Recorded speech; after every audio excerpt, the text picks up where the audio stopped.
Hello दोस्तों, मैं आपका भाई ऋतिक स्वागत करता हूं आपके अपने YouTube channel agriculture on top knowledge में।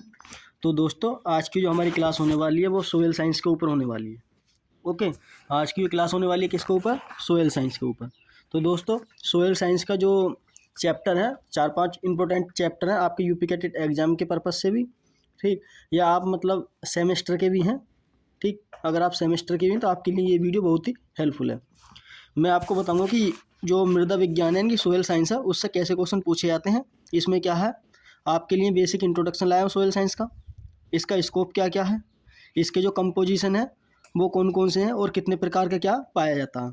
ओके, इसके बारे में इस मिट्टी के इस क्लास के अंदर क्या हम बात करने वाले हैं। तो दोस्तों, अगर आप चैनल पर पहली बार आए हैं तो आप अपने इस चैनल को सब्सक्राइब कर लें, बेल आइकन दबा दें, जिससे आने वाली हर एक वीडियो का नोटिफिकेशन आप तक क्या पहुंच जाए। तो दोस्तों, चलते हैं गैर टाइम वेस्ट करें आगे। तो आप जैसे देख सकते हैं, अध्ययन पहला है मिट्टी विज्ञान का, इनकी मिट्टी विज्ञान, इंग्लिश की बात करते हैं सोयल साइंस बोलते हैं। ओके, मिट्टी किसे कहते हैं, सबसे पहले उसके बारे में हम समझते हैं। मिट्टी शब्द की उत्पत्ति है सोयल शब्द की है, इनकी इंग्लिश में बोलते हैं इसे सोयल शब्द की उत्पत्ति लैटिन शब्द सोलम से हुई है। किससे हुई है? सोलम शब्द से हुई है, जिसका अर्थ है फर्श, ठीक। जिसका अर्थ क्या है? फर्श। उसे क्या कहते हैं हम? मिट्टी कहते हैं। ओके, उसे क्या कहते हैं? मिट्टी कहते हैं। ये इंपॉर्टेंट से आपसे पूछेगा कि सोयल साइंस जो है किसका शब्द है, तो लैटिन शब्द है। ओके, उसके बाद बात करते हैं मिट्टी की परिभाषा। मिट्टी की परिभाषा, सोयल किसे कहते हैं उसके बारे में। मिट्टी एक गतिशील प्राकृतिक संरचना है। मिट्टी एक क्या है? गतिशील क्या है? प्राकृतिक संरचना है। ये मतलब गतिशील का आप मतलब इस तरीके से समझ सकते हैं कि ये क्या हर समय बनती रहती है। किसके थ्रू? प्रकृति के थ्रू। जो हमारी चट्टानें हैं उनके टूटने से बनती है, ठीक। जैसे कहीं पहाड़ खस जाता है तो उससे क्या बनती है, इस तरीके से। जिसमें खनिज, जैविक पदार्थ और जीवित प्राणी क्या होते हैं। कौन कौन से खनिज पाए जाते हैं, जैविक पदार्थ पाए जाते हैं और जीवित प्राणी, ठीक है। जो लिविंग ऑर्गेनिज्म है वो भी क्या पाए जाते हैं, जिनमें क्या पौधे उगाते हैं, और इसमें जिसमें क्या हम क्या पौधे उगा सकते हैं। उसे क्या कहते हैं हम? मिट्टी कहते हैं, यानी कि क्या कहते हैं? सोयल साइंस कहते हैं। तो आई होप, ये उम्मीद है कि आपको ये समझ में अच्छी तरह से आ गई होगी। ये क्या होगी? हमारी डेफिनेशन होगी किसकी? सोयल की। ओके, उसके बाद बात कर लेते हैं कुछ इसकी। ये 2 पॉइंट है इसके, बहुत ही इंपॉर्टेंट है और मेजर पॉइंट है, क्योंकि इन दोनों से क्या क्वेश्चन पूछा जाता है यूपी कैटेट में। एडोफोलॉजी किसे कहते हैं, यानी कि एडाफोलॉजी किसे कहते हैं, सबसे पहले इसकी डेफिनेशन देखते हैं। यह मिट्टी के विभिन्न गुणों का अध्ययन कराती है। एडाफोलॉजी क्या कराती है? मिट्टी के जो विभिन्न गुण हैं हमारी, क्या है, मिट्टी किस प्रकार की है, कैसी है, पौधे की वृद्धि के लिए उपयोगी है नहीं है, उसके बारे में क्या उनसे बताती है एडाफोलॉजी। विशेष रूप से पौधों की वृद्धि, पोषण और उपज के संदर्भ में क्या है बताती है। यह 2 ग्रीक शब्दों से क्या मिलकर बनी हुई है। आपको मैं बता दूं, जिसके अंत में क्या है लॉजी आता है, वो कितने होते हैं? ग्रीक वर्ड होते हैं सब। कैसे होते हैं? ग्रीक वर्ड होते हैं। ओके, एडाफो का मतलब है मिट्टी और लोगस का मतलब है प्रवचन, ठीक है। इसका क्या मतलब है? प्रवचन।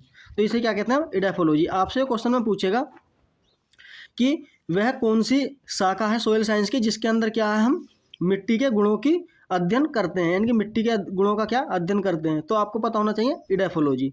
उसमें क्या 2-3 ऑप्शन दे देगा। ओके, नोट करके मैंने इंपॉर्टेंट पॉइंट लिख रखा है इसका। एडाफोलॉजी के अनुसार मिट्टी पौधे का एक प्राकृतिक आवास है, यानी कि जो हमारे एडाफोलॉजी है साइंस, उसके अंदर क्या बताया गया? मिट्टी क्या है? पौधों का प्राकृतिक आवास है। प्राकृतिक समझ सकते हैं, यानी कि नेचुरल, ठीक है। ये क्या हमें नेचर से मिली हुई है। आगे चलते हैं। अगला पॉइंट है पेडोलॉजी। क्या है? पेडोलॉजी, मिट्टी की उत्पत्ति। पैसे आप समझ सकते हैं पैदा करना, ठीक। पैसे यानी कि पेडोलॉजी से आप समझ सकते हैं कि पैदा करना, यानी कि किस तरीके से हमारी मिट्टी क्या पैदा हुई ही थी और किस तरीके से बनती है। वर्ग और वर्गीकरण, और इसे कैसे वर्गों में क्या बांटा है, ठीक, और उसका क्या वर्णन करा है, उस अध्ययन को क्या कहते हैं हम? पेडोलॉजी कहते हैं। क्या कहते हैं? पेडोलॉजी। आपसे ये जो 2 प्रश्न है, इनमें से क्या ज़्यादातर यूपी कैटेट में पूछता है, मिट्टी की उत्पत्ति निम्नलिखित किस अध्ययन के अंदर आती है। तो आपको पता होगा एडाफोलॉजी या पेडोलॉजी। अगर आपने अच्छी तरह से देख रखे हैं उत्पत्ति, ठीक है, ये तो किसके अंदर आती है? पेडोलॉजी के अंदर। ये भी क्या इंपॉर्टेंट पॉइंट है आपके एग्जाम से। ये भी 2 शब्दों से क्या मिलकर बना हुआ है, ग्रीक शब्द के, जिसमें पेडोन का मतलब है मिट्टी और लोगोस का मतलब है अध्ययन। ओके, लोगोस का मतलब है अध्ययन करना। सबसे इंपॉर्टेंट पॉइंट्स है मिट्टी विज्ञान और पेडोलॉजी के जनक। मिट्टी विज्ञान और पेडोलॉजी, यानी कि सोयल साइंस के फादर और पेडोलॉजी के फादर क्या है हमारे? बीवी डाकू चेप। कौन थे? बीवी डाकू चेप थे। इम्पोर्टेंट आपसे पूछेगा सोयल साइंस के फादर कौन थे, तो वीवी डाकू चेप थे। ओके, नोट करके इसमें भी एक मैंने कुछ लिख रखा है पॉइंट इंपॉर्टेंट ये आपके लिए। पेडोलॉजी के अनुसार मिट्टी एक प्राकृतिक क्या संरचना है, ये भी। ओके, अब देखते हैं चट्टानें। चट्टानें कितने प्रकार की होती हैं? Types of rock. Types of rocks, चट्टानों के प्रकार, इनके बारे में देख लेते हैं, क्योंकि इनसे भी क्या क्वेश्चन पूछ लिया जाता है। इनके क्या मैंने उदाहरण ही दे रखे हैं आपके लिए बस। आग्नेय चट्टानें बनती हैं ग्रेनाइट और वेसलाइट से बनती हैं। और अवसादी चट्टानें चूना पत्थर, बलुई पत्थर और डोलोमाइट से बनती हैं। ओके, इनके क्या ये उदाहरण है अवसादी चट्टानों के। और बाकी कह रहा है कि कायत्रिक चट्टानें वो कौन कौन सी हैं, उनके कौन कौन से उदाहरण? किनीस है, संगमरमर है और क्वार्टर्ज है और क्या हमारा स्लेट है। ओके, उसके बाद बात चलते हैं आगे। कायनिक चट्टानें की उनकी मूल सामग्री कौन कौन सी है उसके बारे में थोड़ी सी हम क्या बात कर लेते हैं। कायत्रिक चट्टानें किससे बनी हुई होती हैं? ग्नीसी वाली चट्टानें ग्रेनाइट की क्या बनी हुई होती हैं। संगमरमर का पत्थर होता है चूना पत्थर से क्या मिलकर बना हुआ होता है। जो हमारा क्वार्टर्ज किसका? बलुई पत्थर से क्या मिलकर बना हुआ होता है। स्लेट किससे बना हुआ होता है? सेल से बना हुआ होता है। किससे बना हुआ होता है? सेल से बना हुआ होता है। ओके, अब बात करते हैं मिट्टी के खनिज यानी कि मिनरल। मिट्टी के अंदर कौन कौन से मिनरल पाए जाते हैं उनके बारे में। ठीक, सबसे पहला है क्वार्टर्स। सिलिका है SI यानी कि सिलिका बोलते हैं, जिसका फार्मूला है SiO2। ओके, यह रेत के अंश का मुख्य घटक है। जो हमारे सिलिका है रेत का क्या मुख्य घटक है? पृथ्वी की सतह का भाग यानी कि 36% भाग पर क्या है पाया जाता है। यदि चट्टानों में मुक्त सिलिकॉन अधिक मात्रा में होता है तो उन्हें क्या कहते हैं? अम्लीय चट्टानें कहते हैं। उन्हें क्या कहते हैं? अगर सिलिकॉन की मात्रा ज़्यादा होगी चट्टान के अंदर तो अम्लीय चट्टानें क्या कहलाती हैं? यानी कि एसिड रॉक्स कहलाती हैं। ग्रेनाइट में क्या है? क्वार्टर शुद्धता के रूप में क्या पाया जाता है। उसके बाद अगला पॉइंट देखते हैं। वेसलाइट जैसे क्षारीय चट्टानों में मुक्त सिलिकॉन बहुत कम होता है।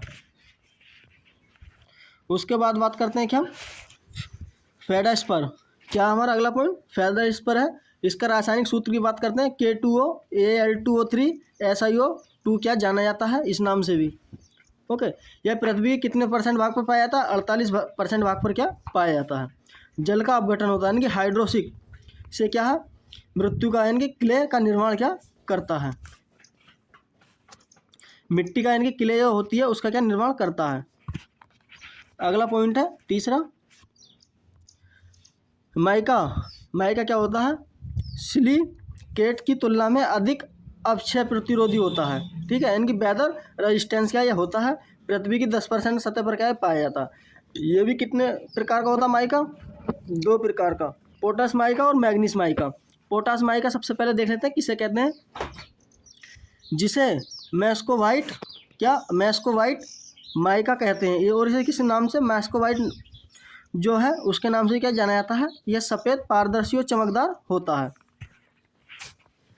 अगला पॉइंट है मैग्नीशियम माइका किसे कहते हैं उसके बारे में देख लेते हैं, जिसे बायोफाइटिक ठीक है या ब्लैक माइका भी कहा जाता है। मैग्नीस माइका को क्या ब्लैक माइका भी कहा जाता है। तो थैंक यू दोस्तों, आई होप मुझे उम्मीद है कि आपको जो सोयल साइंस की पहली क्लास अच्छी तरह से क्या समझ में आ गई होगी।